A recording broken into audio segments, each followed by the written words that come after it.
The topic for my laureate project focused on the international human rights system. Does ritualism operate? Or how does ritualism operate in the international human rights system?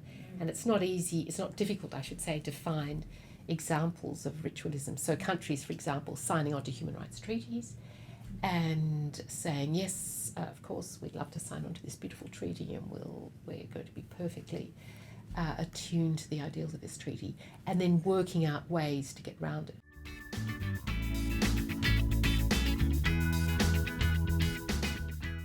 I would say in my field the most important thing is to write regularly.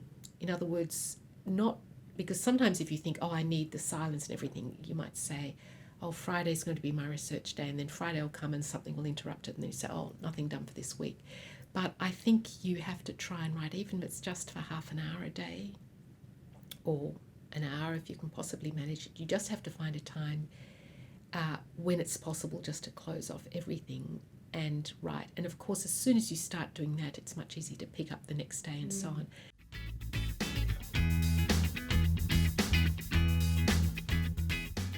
Each year I look at, who's got them, and I do think there's never more than 2-3 women out of 15, 16, 17.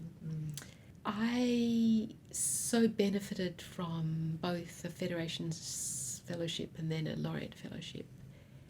They were such marvellous experiences, and I think I'd like the leadership of the ARC to, why don't they have equal numbers of men and women?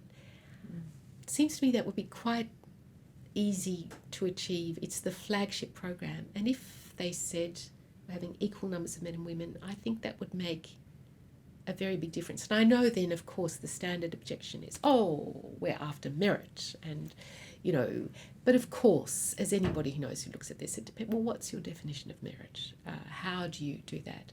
And I have once sat on that committee some years ago, and it's true that merit is ascertained by the number of publications and have you been made a fellow of this grand society and that society. Even though I think the ARC has made some really important efforts in looking at, careers and opportunities in that respect, I would love it if they went one step further and said, we are simply going, in this day and age, this would be, you've got no end of women who would qualify. But I think if you said we're committing to 50% here,